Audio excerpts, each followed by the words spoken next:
Good morning students, my self जागृति गोसाई और मैं आपकी केमिस्ट्री की क्लास में हूँ। तो सबसे पहले हम सिलेबस के बारे में बात करते हैं, सिलेबस देखते हैं। तो बीएससी फर्स्ट में सबसे पहले आपको ऑर्गेनिक केमिस्ट्री स्टार्ट करवाऊंगी। तो जो बीएससी फर्स्ट ईयर है उसके अंदर पेपर है ऑर्गेनिक केमिस्ट्री का, और जो बीएससी बीएड है इंटीग्रेटेड कोर्स उसके सेकेंड ईयर के अंदर पेपर है ऑर्गेनिक केमिस्ट्री का। तो हम सबसे पहले आज ऑर्गेनिक केमिस्ट्री स्टार्ट करेंगे। तो उसके अंदर फर्स्ट यूनिट है स्ट्रक्चर एंड बॉन्डिंग, और उसका फर्स्ट टॉपिक स्टार्ट करेंगे आज हम हाइब्रिडाइजेशन यानी कि संकरण। तो चलो ये टॉपिक देखते हैं। तो हाइब्रिडाइजेशन होता क्या है, हाइब्रिडाइजेशन को कैसे समझेंगे। तो सबसे पहले आप देखो, हम एग्जांपल से देखते हैं कि कोई भी जो एटम है अगर उसको बॉन्ड बनाना है तो उसके लिए क्या क्या कंडीशन या क्या चीज़ की ज़रूरत है। तो जो कोई भी एटम है जब वो बॉन्ड बनाता है तो कैसे बनाता है, वो अपने बाहर के जो कोई एटम है जैसे, तो जो अपने बाहर के जो उसके इलेक्ट्रॉन होते हैं, वैलेंस मतलब कि बाह्य कोश के अंदर जो उसके इलेक्ट्रॉन होते हैं अनपेयर्ड मतलब अयुग्मित इलेक्ट्रॉन होते हैं, उससे वो बॉन्ड बनाता है। जैसे कि मान लीजिए H और Cl, तो यहाँ पे Cl के पास कितने होंगे, 7 इलेक्ट्रॉन होते हैं, हाइड्रोजन के पास 1। तो इसके पास क्या है, दोनों के पास एक एक अयुग्मित या अनपेयर्ड इलेक्ट्रॉन है। अनपेयर्ड इलेक्ट्रॉन है तो ये यहाँ से ऐसे बॉन्ड बना लेगा इस तरह से। तो इस तरह से हम 2-3 एग्जांपल्स देखेंगे जिसमें क्या है कि अनपेयर्ड इलेक्ट्रॉन होते ही लेकिन फिर भी वो बॉन्ड बनाते हैं। तो वो बॉन्ड कैसे बनाते हैं, हाइब्रिडाइजेशन के कारण बनाते हैं बॉन्ड। जैसे कि फॉर एग्जाम्पल हमने लिया बेरिलियम, बोरॉन, कार्बन।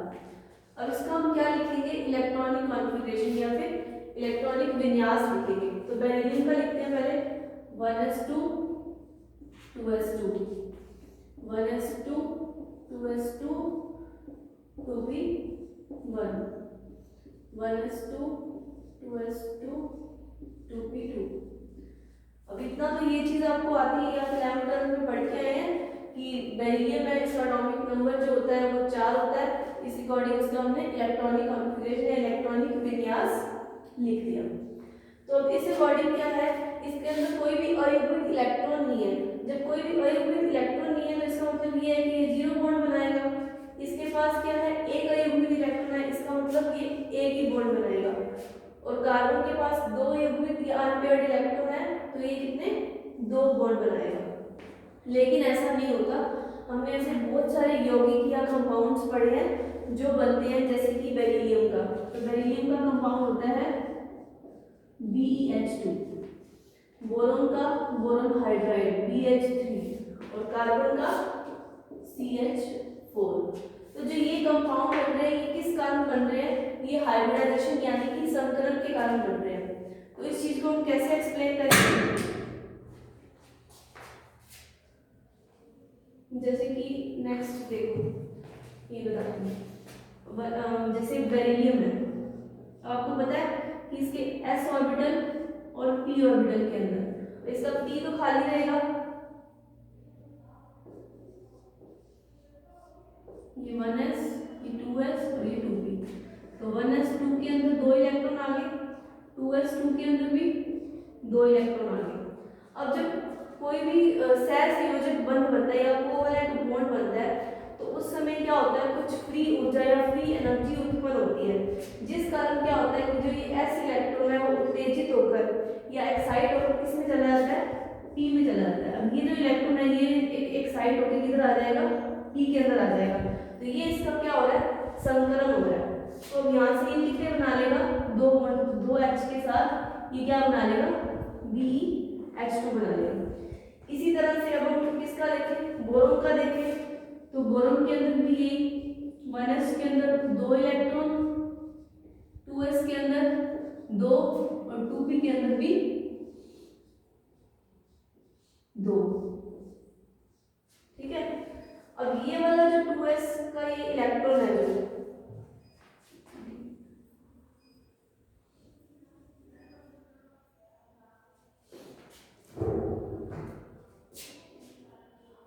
अब ये वाला जो इलेक्ट्रॉन है जब ये एक्साइट होकर इधर जाएगा, जब ये उत्तेजित होकर इधर जाएगा तो अब इसके पास कितने हो गए, 3 अनपेयर्ड इलेक्ट्रॉन या 3 अयुग्मित इलेक्ट्रॉन हो गए। 3 हो गए तो ये कौन सा बॉन्ड बना लेगा, BH3। और ऐसे कार्बन के अंदर भी क्या होगा, क्या बताते हैं कार्बन का, तो कार्बन के अंदर भी क्या होगा 1s2, मतलब कि ये 2 इलेक्ट्रॉन, 2s2 और 2p2। 2p2 का मतलब 2, यहाँ पे 2p1 लिखा सॉरी, तो ये 2, एक इसके साथ बना लेगा, एक यहाँ पे और एक यहाँ पे, ठीक है। तो ये 3 अनपेयर्ड इलेक्ट्रॉन के BH3 बनाएगा। इसके पास 2p, ये वाला इलेक्ट्रॉन इधर जाएगा तो ये यहाँ से अनपेयर्ड हो गया, तो ये टोटल कितने बॉन्ड मतलब इसके पास अनपेयर्ड इलेक्ट्रॉन या अयुग्मित इलेक्ट्रॉन कितने हो गए, 4 हो गए। तो ये क्या बना लेगा, CH4 बना लेगा, ठीक है, समझ आया। तो जो कोवेलेंट बॉन्ड बनाते हैं, मतलब कि जब सहसंयोजक बंध बनता है तो उसमें क्या होता है, कुछ फ्री एनर्जी उत्पन्न होती है। उस एनर्जी से क्या होते हैं, इलेक्ट्रॉन जो है वो s ऑर्बिटल से एक्साइट होकर या उत्तेजित होकर किस में जाते हैं, p ऑर्बिटल में जाते हैं। तो जो ये संकलन हो रहा है इसी को क्या कहते हैं, जो ये मतलब एक कक्ष से दूसरे कक्ष में उत्तेजित होकर इलेक्ट्रॉन जा रहे हैं, इसी को हम संकलन कहते हैं।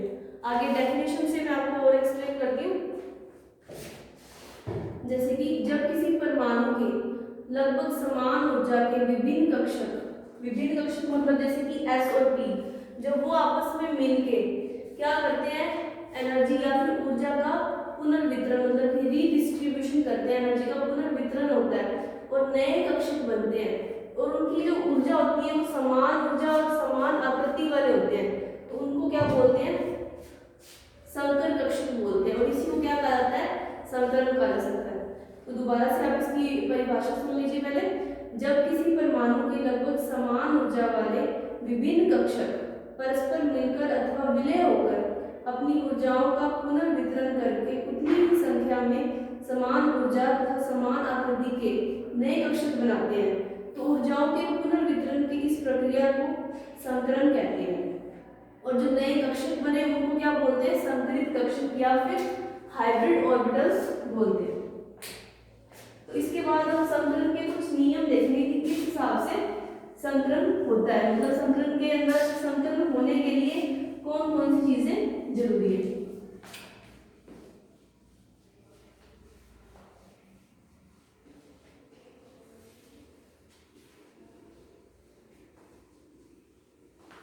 तो संकलन का पहला नियम, तो संकलन का पहला नियम है एक ही परमाणु अथवा आयन, मतलब जो भी संकलन में जाएंगे उनकी जो ऊर्जा है वो लगभग क्या होनी चाहिए, समान होनी चाहिए। फिर जितने संकरित कक्ष मतलब संख्या जितने संकरित कक्ष बनेंगे नए, उतने ही कौन से होने चाहिए, परमाणु कक्षक होने चाहिए, मतलब दोनों की संख्या क्या होनी चाहिए, समान होनी चाहिए। फिर संकरित कक्ष जितने ज्यादा दिशात्मक होंगे उतने ही ज्यादा प्रबल बंध बनेंगे उसके, मतलब कि जितनी ज्यादा उसकी डायरेक्शनल नेचर होगा उतना ही ज्यादा स्ट्रॉन्ग बॉन्ड बनेगा। मतलब कि जैसे S जो होता है वो तो क्या होता है, स्फेरिकल होता है, और जो P होता है इसकी क्या होती है, ये डम्बल शेप होती है, ऑर्बिटल जो कक्षक होते हैं वो इस शेप में होते हैं। तो अब ये क्या है, दिशात्मक है। जब ये दिशात्मक है तो ये ज्यादा प्रबल मतलब कि ज्यादा स्ट्रॉन्ग बॉन्ड बनाएंगे, तो P ज्यादा स्ट्रॉन्ग बॉन्ड बनाएंगे। अब इसके अलावा संकरित कक्ष आपस में अधिकतम दूरी पर उपस्थित रहते हैं, क्योंकि इनमें उपस्थित इलेक्ट्रॉन तरंगें एक दूसरे को प्रतिकर्षित करती हैं। फिर विशिष्ट संकलन से प्राप्त सभी संकरित कक्षों की आकृति क्या होती है, समान होती है। इसके बाद अणु में केंद्रीय परमाणु की संकरित अवस्था, मतलब कि जो हाइब्रिडाइजेशन या संकलन है, इससे हम क्या पता लगा सकते हैं, किसी भी अणु की ज्यामिति और उसकी क्या बॉन्ड एनर्जी, मतलब कि उसकी बंध एनर्जी मतलब बंध उसकी ऊर्जा और बंध कोण मतलब बॉन्ड एंगल का। तो संकलन से हम दो चीजें मेन क्या क्या पता लगा सकते हैं, एक तो उसकी ज्यामिति मतलब कि ज्योमेट्री, और दूसरी चीज बंध कोण, दो चीजें पता लगा सकते हैं। उसके बाद अब संकलन में भाग कौन लेता है, इलेक्ट्रॉन भाग नहीं लेते, इसके अंदर क्या लेते हैं भाग, कक्षक मतलब कि ऑर्बिटल भाग लेते हैं। तो जब ऑर्बिटल भाग लेंगे तो वो जो ऑर्बिटल होंगे वो या तो पूरी तरह से खाली होंगे मतलब कि एम्प्टी होंगे, या हाफ फिल्ड हाफ फील्ड का मतलब कि जैसे पी के अंदर टोटल हम 6 इलेक्ट्रॉन भर सकते हैं, तो या तो उसमें 3 होंगे और या फिर वो क्या होगा, पूरी तरह से भरे हुए होंगे। भरे हुए का मतलब कि एस जो होता है उसके अंदर 2 ही इलेक्ट्रॉन होते हैं, एस के अंदर 2 ही इलेक्ट्रॉन होते हैं, तो वो पूरी तरह से भरा हुआ होता है। अब इसमें या तो क्या होगा, पूरी तरह से खाली, या आधे भरे हुए, या पूरे भरे हुए जो कक्षक हैं वो संकलन के अंदर हिस्सा लेते हैं। उसके बाद सामान्यतः जो संकलित कक्षक होते हैं उसमें एकाकी इलेक्ट्रॉन युग्म तथा सिग्मा बंध का बंधित इलेक्ट्रॉन युग्म रह सकता है। अब इसके बाद हम नेक्स्ट देखेंगे संकलन के प्रकार। इस संकलन कितने प्रकार का होता है, कौन कौन से कक्षक से मिलकर बनता है। तो पहला प्रकार है संकलन का sp3। अब ये देखने से पता चल रहा है sp3 मतलब कि एक s और 3 p से मिलके बन रहा है। कौन सा संकलन बन रहा है, sp3 संकलन या sp3 हाइब्रिडाइजेशन।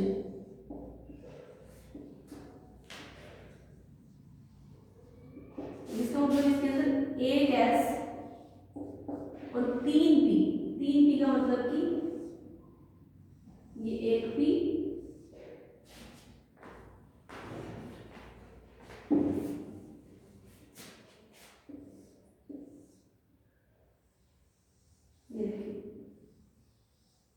दो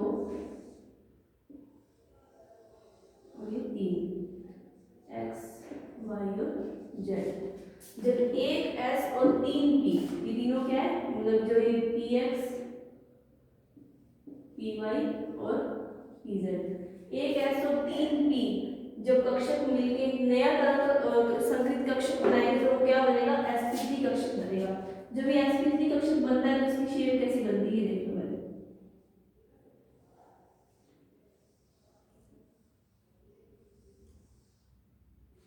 sp3 मतलब कि जो इसकी ज्यामिति बनती है वो क्या बनती है, टेट्राहेड्रल ज्यामिति बनती है, मतलब कि चतुष्फलकीय है। एक s और 3p मिलके क्या बनाते हैं, चतुष्फलकीय टेट्राहेड्रल ज्योमेट्री बनाते हैं। अभी हमने ये देखा संकलन में कि संकलन से हम क्या पता लगा सकते हैं, ज्यामिति पता लगा सकते हैं, उसका बॉन्ड एंगल। तो इसका जो बॉन्ड एंगल है वो कितना बनता है, जैसे कि एग्जांपल में हम ले लेते हैं CH4। तो जो CH4 है वो क्या है, उसके अंदर जो ये कार्बन है बीच वाला वो क्या है, sp3 हाइब्रिडाइज्ड है, मतलब कि sp3 संकलन है उसका। तो इसका जो बंध कोण है हम वो पता लगा सकते हैं, और दूसरी चीज क्या पता लगा सकते हैं, ज्यामिति। तो ये CH4, तो इसका बॉन्ड एंगल या बंध कोण कितना हो जाएगा, 109 डिग्री 28 मिनट। ये इसका बंध कोण हो गया, ठीक है। और इसकी जो स्ट्रक्चर शेप है या फिर जो ज्यामिति है वो ज्योमेट्री है वो क्या होती है, टेट्राहेड्रल होती है। तो इसके अंदर देखो इस प्रकार से एक s और 3 जो कक्षक है वो जो 3p है वो कक्षक मिलके क्या बनाते हैं, sp3 संकरित कक्षक बनाते हैं यहाँ। अब इसके और भी बहुत सारे उदाहरण हैं, उसके उदाहरण लिख लो। जैसे एग्जांपल्स, एक तो यही हो गया CH4, उसके अलावा इसके एग्जांपल हो रहे हैं डायमंड यानी कि हीरा, और एग्जांपल इसका है CCl4 एक्सेट्रा।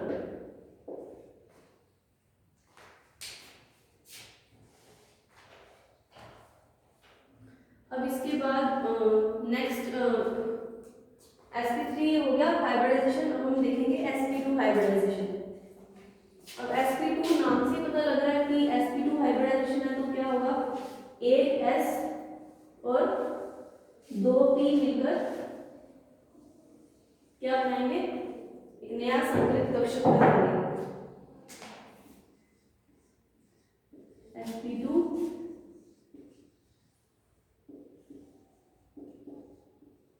हाइब्रिडाइजेशन, एक s और 2p। अब 2p बनेंगे तो ऐसे, लेकिन जब ये मिलेंगे दोनों मतलब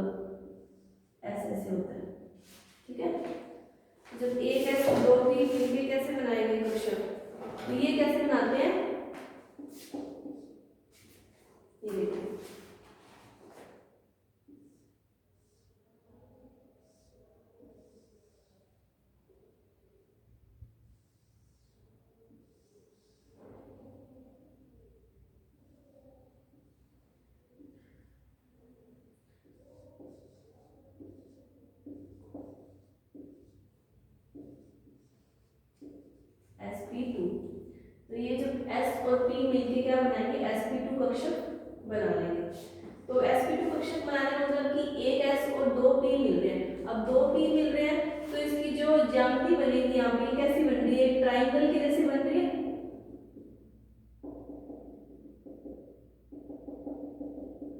एक ट्राइंगल बन रहा है तो इसको क्या बोलेंगे, इसकी जो ज्योमेट्री है इसको क्या बोलेंगे हम, ट्राइगोनल।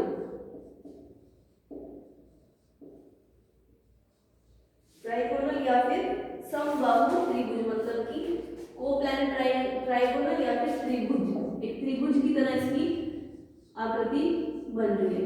तो अब त्रिभुज की तरह आकृति हो तो इसका जो बंद कोण बनेगा वो कितना होता है, 120 डिग्री। तो sp2 हाइब्रिडाइजेशन के अंदर क्या है, जो कक्षक बनेगा वो एक s और 2p से मिलके बनेगा, तो क्या बन जाएगा sp2 हाइब्रिडाइजेशन। तो sp2 हाइब्रिडाइजेशन के अंदर जो बनेगा ये कक्षक, इसकी जो ज्यामिति होगी वो तो क्या होगी, ट्राइगोनल यानी कि त्रिभुज, और इसका जो बंद कोण बनेगा वो कितना बनेगा, 120 डिग्री। अब इसके कुछ एग्जांपल्स देख लेते हैं। तो इसका सबसे अच्छा एग्जांपल तो है इथीन, CH2। अब इथीन की इसमें मैं आपको पहले स्ट्रक्चर एक्सप्लेन कर देती हूँ कि स्ट्रक्चर कैसे बनती है sp2 के अंदर इथीन की। इसके एग्जांपल्स और भी हैं, मैं आपको एग्जांपल्स भी बता देती हूँ। ऐसे इथीन हो गया, इसके अलावा प्रोपीन हो गया और ग्रेफाइट हो गया। ये सारे क्या है, sp2 हाइब्रिडाइजेशन या sp2 संतरण के एग्जांपल्स हैं।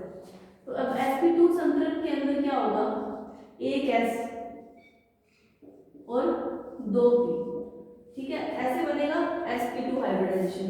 अब इथीन है, इथीन के अंदर अब एक कार्बन है। अब इस कार्बन को हमने क्या करना है, कार्बन को जो ये कार्बन है इसका बताना है कि ये sp2 कैसे बनेगा। अब sp2 का मतलब क्या है कि भाई जब संतुलन होता है उसके बाद तो ये तो इसका क्या बन जाएगा, sp2 बन जाएगा। लेकिन 2p है तो इसका एक p जो है वो खाली रहेगा। तो जो एक p खाली रहता है ना वो p ऐसे आ जाता है यहाँ पे। अब जैसे ये कार्बन कार्बन, अब इसके साथ जो ये हाइड्रोजन है वो तो क्या है, सिग्मा बंध बनाएंगे यहाँ पे, H H।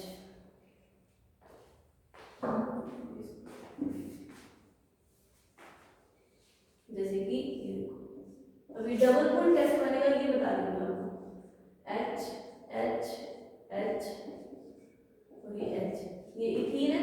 अब ये वाला कार्बन है, ये क्या होएगा, sp2 होएगा, और ये भी क्या होएगा, sp2 होएगा, ठीक है। तो अब sp2 बनने के लिए इसको क्या है कि इधर से, अब ऐसे इधर से कार्बन ले लें तो ये HH के साथ तो ये सिग्मा बॉन्ड बना लेगा, ठीक है। अब लेकिन क्या है कि जो इसकी जो ये खाली p है, क्योंकि दो ही p यूज हो रहे हैं तो आप मान के चलो कि px और py हो गया, लेकिन जो pz है ना वो खाली बचा हुआ है। तो जब ये खाली जो p कक्षक है, जब इनके अंदर ऐसे साइड में ये जो साइड वाली परस्पर मतलब मिक्सिंग या ओवरलैपिंग होगी तो इससे जो बंध बनेगा ये कौन सा, पाई बंध, यहाँ पे ये कौन सा बंध बन जाएगा, पाई बंध बन जाएगा। तो ये जब मिलेंगे तब तो क्या बनेगा, सिग्मा बॉन्ड, यहाँ पे H नहीं आएगा क्योंकि ये दोनों तो मिलके क्या बनाएंगे, यहाँ पे तो सिग्मा बंध बनेगा इन दोनों से मिलके, और जो ये वाला जो p है इससे मिलके क्या बन जाएगा, पाई बॉन्ड बन जाएगा, ठीक है। तो आज हमने क्या पढ़ी, sp3 और sp2 हाइब्रिडाइजेशन। तो ये टॉपिक आपको मैं मतलब करती हूँ कि क्लियर हो गया होगा।